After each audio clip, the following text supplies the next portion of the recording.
ان کی بیٹی بڑی دیندار اور نیک، اور وہ بادشاہ وقت تھے، تو انہوں نے چاہا کہ میری بیٹی کے لیے میں ایک پاکیزہ اور متقی پرہیزگار لڑکے کا انتخاب کروں۔ تو انہوں نے ایک مسجد کے مؤذن کا انتخاب کیا۔ کافی دھندلا دیکھا انہوں نے۔ اب مثلاً میں امام ہوں، میں مؤذنوں کو آپ لوگوں سے زیادہ جانتا ہوں، تو کیا ہمارا سابقہ زیادہ رہتا ہے کہ نہیں؟ تو وہ امام بھی تھے، تو انہوں نے بادشاہ بھی تھے، تو اپنی بیٹی کے لیے انہوں نے مؤذن کا انتخاب کیا، کیونکہ انہوں نے دیکھا کہ یہ مؤذن تحقیق گزار ہے، بڑا نیک ہے۔ تو انہوں نے کہا کہ حضرت آپ میری بیٹی کا نکاح آپ سے پڑھانا ہے، میری بیٹی کا نکاح آپ سے ہوگا۔ تو انہوں نے کہا میں آپ بادشاہ کی بیٹی کے اخراجات میں کیسے برداشت کر پاؤں گا، میرے پاس نہ اتنے اسباب و وسائل ہیں اور نہ میرے پاس ایسے مکان ہیں۔ بولے نہیں، کچھ بھی ہو، آپ ہی ہو، میری بیٹی کے لیے آپ کا انتخاب ہوگا۔ ٹھیک ہے، شادی کرا دی، نکاح ہو گیا۔ اب نکاح ہوا تو 40 دن تک وہ اپنی بیوی سے ملے گی۔ کتنے دن تک؟ اب ان سے جب پوچھا، باپ نے دیکھا کہ بیٹی کی چہرے پہ اداسی ہے، اب کسی قرائن وغیرہ سے معلوم پڑ گیا، اور بیٹی سمجھ رہی تھی کہ یہ میرے ساتھ تو ظلم نہیں کر رہے ہیں، یہ مطلب شروع میں اس طریقے سے معاملات پیش آنا ایک بہت بڑا سوال کھڑا ہونے والا ہے۔ ٹھیک ہے، ایک بہت اہم بات ہو جاتی ہے لڑکی کے لیے کہ میرے شوہر میرے قریب ہی نہیں آ۔ جب شروعات ایسی ہے تو پھر آگے زندگی کیسے چلے گی؟ تو لڑکی کے لیے بہت ایک اہم مسئلہ تھا یہ۔ کسی انداز میں دبے لہجے میں انہوں نے بات باپ تک پہنچائی، اور باپ نے کڑک انداز میں ان سے سوال کیا کہ بھائی ٹھیک ہے، میں نے اپنی لڑکی کے انتخاب کے لیے آپ کی دولت کو معیار نہیں بنایا اور دوسری چیز کو نہیں بنایا، صرف آپ کے تقوی اور پرہیزگاری کو معیار بنا کے میں نے نکاح کر دیا، تو اب کم سے کم میں آپ سے یہ نہیں مطالبہ کر رہا ہوں کہ آپ میری بیٹی کے لیے بنگلہ بناؤ یا ایسے کھانے کا انتظام کرو، جو آپ کی قدرت میں ہے وہ حق کی زوجیت کا وعدہ کرو۔ تو انہوں نے جواب دیا کہ میں اتنے دن تک ابھی اپنے آپ کو محفوظ رکھا ہوں اور اتنے دن تک رکھوں گا، یعنی 40 دن تک میں اپنے آپ کو محفوظ رکھوں گا، 40 دن کے بعد پھر میں حق کے زوج ادا کروں۔ وجہ تو انہوں نے کہا بادشاہ وقت ہے، آپ کے دربار میں تحفے تحائف آتے رہتے، حلال اور پاک کمانے والا بھی تحفہ پیش کرتا ہے، رشوت لینے والا بھی تحفہ دیتا ہے، ہدیہ دیتا ہے، ہر طرح کے لوگ تحفے تحائف لاتے ہیں۔ تو نہ جانے جو آخری کھانا آپ کی بیٹی کھا کے آئی ہے آپ کے گھر سے میرے گھر میں، تو وہ غذا آپ کس قسم کی غذا، خالص پاک اور طیب حلال غذا سے کھا کے وہ میرے پاس آئی ہے، یا اس میں حرام و حلال کی آمیزش تھی وہ کھا کے آئی ہے؟ تو اسی لیے میں احتیاطی طور پر 40 دن ان سے مباشرت نہیں کروں گا۔ کیوں؟ اسی لیے کہ انسان جو غذا کھاتا ہے اس کا اثر انسان کے جسم میں 40 دن تک ہے۔ کتنے دن تک؟ 40 دن تک۔ اور میں صرف پاک و حلال طیب غذا کھاتا ہوں، بیوی و اہلیہ کو کھلاتا ہوں۔ تو جب آپ کے گھر کا کھانے کا اثر ختم ہو جائے گا، اس سے مجھے یقین ہوگا کہ میرے ہی گھر سے میری جو حلال کمائی ہے اس سے ہی میری اہلیہ کھا رہے اور میں کھا رہا ہوں۔ پھر 40 دن کے بعد ہم ملیں گے، تو اس وقت اگر بچہ پیدا ہوگا تو انشاءاللہ موت کا ماں باپ کا وفادار ہوگا۔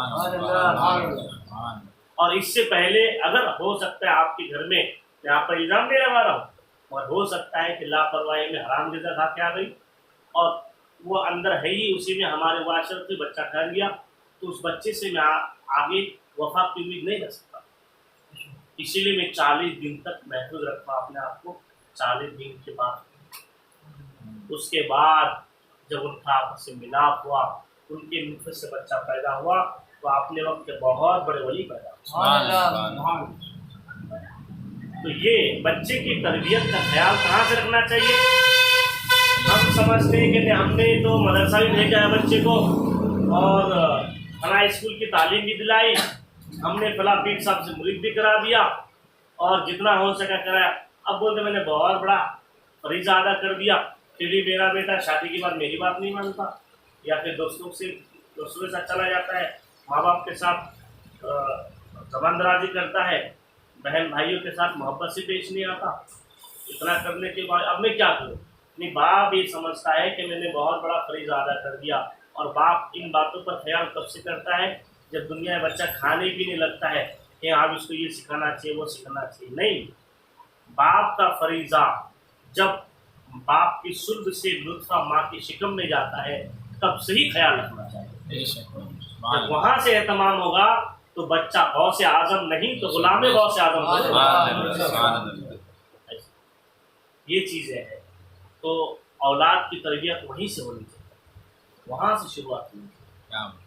اللہ تبارک و تعالیٰ ہمیں آنے والی نسلوں کو اس پر عمل کی توفیق عطا فرمائے۔ اللہ تعالیٰ ہمیں رزق حلال کے اہتمام کی توفیق فرمائے۔ اللہ حرام غذا سے، حرام کمائی سے، حرام کاموں سے اللہ ہماری آپ کی حق تمام مسلمانوں کی آمین۔